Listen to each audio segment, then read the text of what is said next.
Later that night, I called Sandy. "It's done," I told her, my voice trembling a little. "How are you feeling?" she asked, showing concern. I paused for a moment, scared, but also relieved and hopeful. I never thought I'd marry someone like him. You know the type. Very smart, but with no social life. He spends his weekends either working on complicated equations or watching sci-fi shows while the rest of us are out living our lives. But there was something interesting about him. When I started working at his company, I noticed he would get nervous around me. It was kind of sweet. He'd avoid eye contact, adjust his glasses, and try to act casual, but it didn't quite work. I decided to take charge. Our first date was pretty awkward. He took me to a science museum and talked endlessly about quantum mechanics and computer programming, but under all that technical talk, I saw potential. He was like a rough diamond. Things moved quickly after that, perhaps too quickly, but I knew what I wanted. Within a month, I told him I loved him. His face lit up like a Christmas tree, and I knew I had him hook, line, and sinker. Moving in together was the next logical step. He had a big house, which he inherited from his grandfather, along with a hefty sum of money. So yeah, he was loaded. I'll admit, I had an agenda. The proposal was predictably awkward.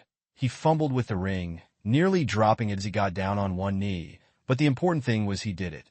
We had our big Christmas wedding, all twinkling lights and white lace, just as I'd always dreamed.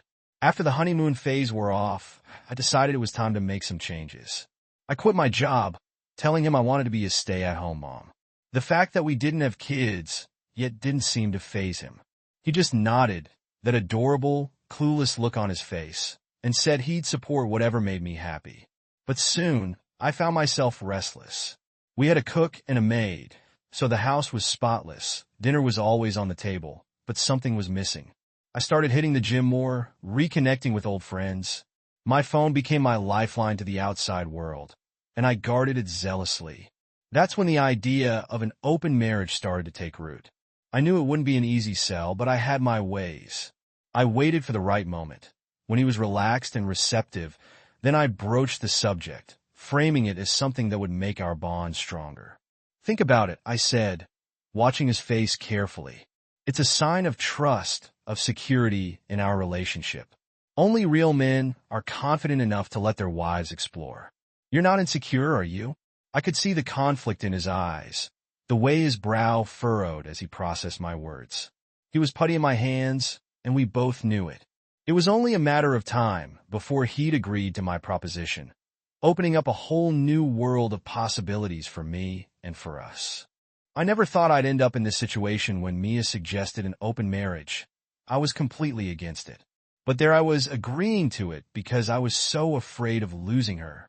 Now, looking back, I wish I had been brave enough to walk away. The next few months were awful. Mia was out most nights, coming home looking satisfied. I thought it was because of me, but I just sat at home, drowning my sorrows in coding and video games. I had never felt so alone and miserable. The worst part was going to family dinners or meeting friends and seeing Mia act like the perfect loving wife. She'd hold my hand, laugh at my jokes, kiss my cheek. It was all I could do not to scream and tell everyone what was really going on, but I couldn't. I was trapped in a prison of my own making. Then Sandy came back into my life. We bumped into each other at the local coffee shop. She looked exactly the same as she did in high school. Kind eyes, easy smile. We got to talking, and before I knew it, I was spilling my guts to her. All the hurt, the anger, and the humiliation came pouring out. I expected pity, maybe some empty words of comfort. All I got was a kick in the butt and a plan. "We're going to make her think you've moved on," Sandy said, her eyes glinting with a mix of mischief and determination. "She needs to realize what she's about to lose." The idea terrified me. I was never good at deception, and the thought of playing these kinds of games made my stomach churn. But a small part of me, a part one didn't even know existed, was thrilled at the prospect of turning the tables on Mia.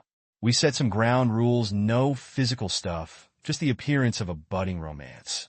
Texts throughout the day, dinner dates, even the occasional sleepover at each other's places. It felt strange, almost like I was cheating, even though this was all Mia's idea in the first place.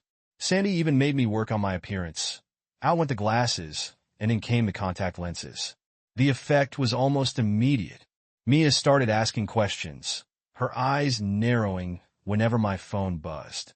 "Who's that?" she'd asked, trying to sound casual, but failing miserably. For the first time in our marriage, I felt a sense of control. I found myself enjoying our little charade more than I should have. Sandy and I would laugh over dinner, sharing inside jokes and reminiscing about old times.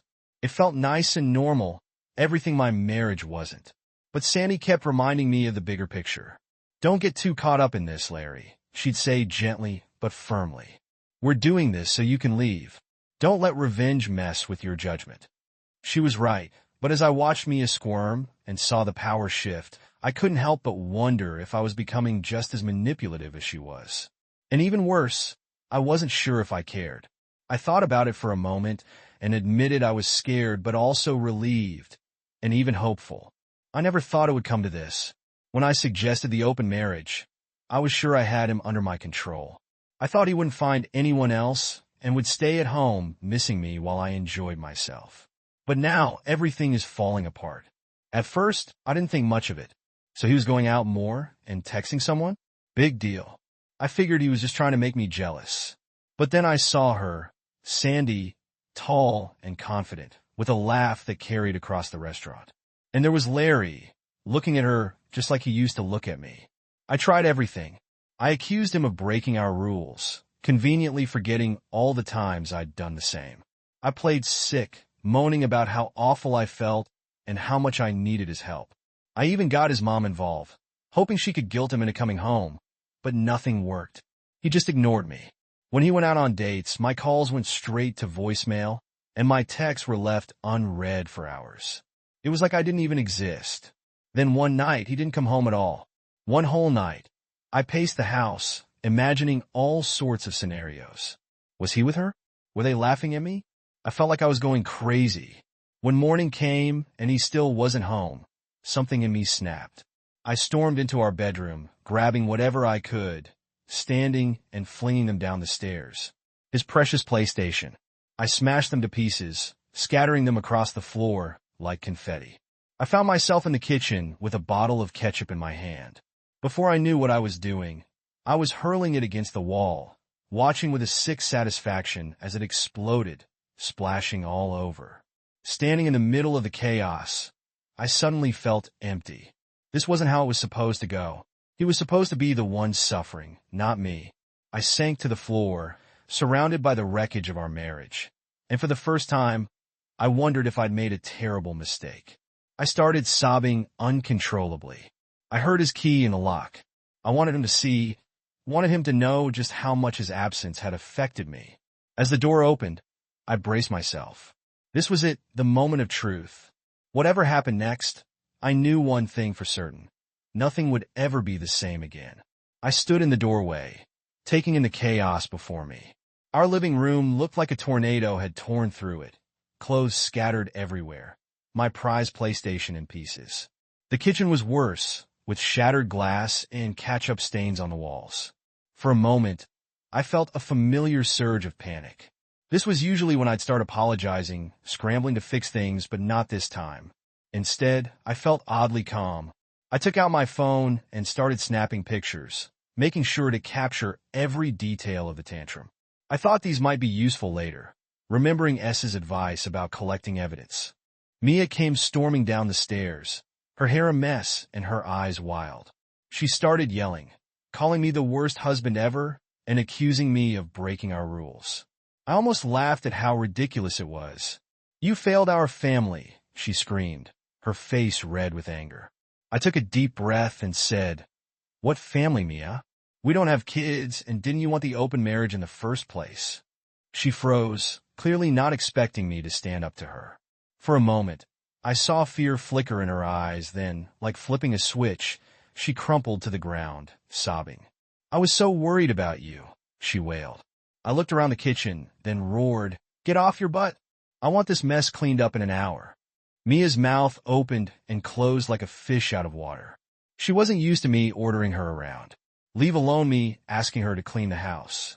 Over the next few days, Mia tried to play the devoted wife again. She cooked my favorite meals, tried to cuddle on the couch, but I knew better now. I kept my distance emotionally and physically. I threw myself into self-improvement. The gym became my sanctuary, and I found myself actually enjoying the burn in my muscles after a good workout. I started hanging out with my coworkers, rediscovering what it was like to have actual friends. Through it all, Sandy was my rock. She helped me craft responses to Mia's manipulations, always reminding me to stay calm and think strategically. Remember, she'd say during our late-night strategy sessions, "Don't mention divorce yet. We need to always keep her off balance." I nodded, grateful for her guidance. "It's working," I told her yesterday when Mia suggested closing our marriage again. I asked her, what happened to all that talk about open relationships making us stronger? You should have seen her face. Sandy grinned, a mix of pride and something else I couldn't quite place in her eyes. "You're doing great, Larry. Just keep it going a little longer." As I hung up the phone, I felt a burst of confidence for the first time in years. I was in control of my life. Whatever Mia was planning, whatever came next, I was ready. No more being too nice or letting people walk all over me. This was the new Larry, and he wasn't backing down. I've tried everything, yelling, crying, making her feel guilty, but none of it worked.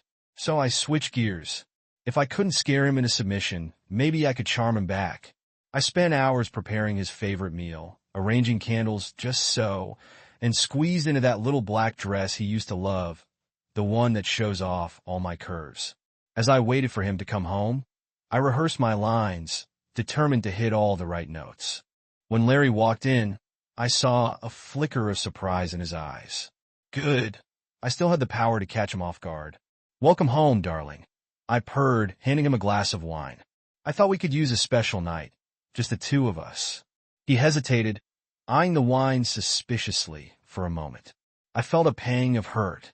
When did he start doubting even the smallest gestures? Throughout dinner, I showered him with compliments, but something was off. His smiles didn't quite reach his eyes, and he kept checking his phone. "Is he texting her, that Sandy woman?" I asked casually, refilling his glass. "Sarah and Tom just announced they're expecting. Isn't that wonderful?" Larry nodded, uncomely, his eyes still on his plate. It got me thinking. I continued, reaching across the table to touch his hand. "Maybe it's time we started our own family. A baby would bring us closer, don't you think? Give us something to focus on beside all this drama." I held my breath, waiting for his reaction. This was my trump card. If I could just get him to agree to give me a child, he'd be mine forever. But Larry just looked at me, his expression unreadable. "I don't think that's a good idea right now, Mia," he said. I felt my calm exterior start to crumble. "Why not?" I demanded, my voice getting louder. "Don't you want a family with me?" He sighed and pushed his plate away. "I'm not ready for that yet. I want to enjoy life before settling down, and I've just started." I stared at him, speechless. This wasn't the Larry I knew. The old Larry would have jumped at the chance to make me happy, to be a father. As he stood up to clear the dishes, I felt panic rising in my chest. Nothing was working. I watched him move around the kitchen, his back to me, and felt a cold certainty settle in my gut. This wasn't over. I wasn't going to let him go without a fight. If sweet and charming didn't work, I'd find another way. I always did. The day had finally arrived. I sat in my office, staring at the clock, knowing that at any moment Mia would be served with divorce papers. My heart was racing, but for once it wasn't from fear. It was anticipation. I'd chosen to have her served while she was out with friends. Sandy had suggested it. A public place would hopefully keep my reaction in check, plus I'd be safely away from the initial blast zone. As I waited, I thought about how far I'd come. Just a few months ago, I was a shell of a man, trapped in a marriage that was slowly killing me. Now, I barely recognized that version of myself. My phone buzzed, a text from the process server. Papers delivered. It was done. I took a deep breath, bracing myself for what was to come. I didn't have to wait long. Within minutes, my phone exploded with notifications. Calls, texts, voicemails, all from Mia. I let them come, each one a reminder of why I was doing this. When I finally got home, Mia was waiting. Her eyes were red and puffy, mascara streaks down her cheeks. I felt no sympathy and remembered all the manipulation and lies. "How could you?" she screamed, waving the papers in my face. After everything I've done for you, I gave up my career for this marriage. I stayed calm, just like Sandy taught me. You chose to quit your job, Mia, just like you chose to suggest an open marriage. You wanted a carefree life without responsibility, and these are the consequences. She tried everything, crying, begging, even trying to seduce me one last time. But I stayed strong with each failed attempt. I could see her starting to realize the truth. She had lost control. You'll regret this, she hissed, grabbing her keys. You're nothing without me. You'll come crawling back. As the door slammed behind her, I felt a weight lift off my shoulders. It wasn't over. I knew there would be battles ahead. But for the first time in years, I felt free. Later that night, I called Sandy. It's done, I told her, my voice shaking slightly. How are you feeling? She asked, concern evident in her tone. I thought for a moment before admitting I was both scared and relieved. Hopeful even. That's normal, she reassured me. You've taken a huge step, Larry. I'm proud of you. As we talked, I found myself reflecting on the journey, the painful realizations, the hard truths I had to face about myself and my marriage. I couldn't have done this without you, Sandy, I said softly. You've been well. You've been amazing. There was a pause on the other end of the line. When Sandy spoke again, her voice was warm. You did the hard work, Larry. I just gave you a little push. As we said goodnight, I looked around my quiet apartment. It felt different now, not like a prison, but like a blank canvas. I didn't know what the future held, but for the first time in a long time, I was excited to find out. Second story. How do I move on from my cheating partner when I see him every day? I'm 26, and my boyfriend is 27. We met at work, and during the first 6 months, he tried to show his feelings, but I ignored him because he wasn't my type. Eventually, I gave him a chance. I told him about our religious differences, and he said it was fine because his parents were open-minded, but I knew my parents wouldn't agree. Still, I thought we could figure it out since he seemed genuine. After a year, he told me his parents wouldn't agree, and that he had tried talking to them, but they disagreed. I convinced him to try again, and he said he would during our vacation. But once he left for vacation, he started ignoring me. I told him, only talk to me if we're going to be together, and then he stopped texting me. After 2 days of no communication, I logged into his Instagram account and found out he was talking to different girls. One of them was someone he had just started chatting with. I confronted him, but he claimed it was his brother using his phone, not him. He also said that he had already told me his parents wouldn't agree, but I didn't listen. I was furious and hurt, and we ended up breaking up because he continued chatting with the girls, and he was okay with the breakup when I asked. But now that we're back at work after vacation, he tries to talk to me and looks at me to catch my attention. I can't forget what he did, and even though we broke up, I still want to go back to him. It has left me with so much doubt. Was it my fault that he got interested in other girls? Was it because I was rude sometimes?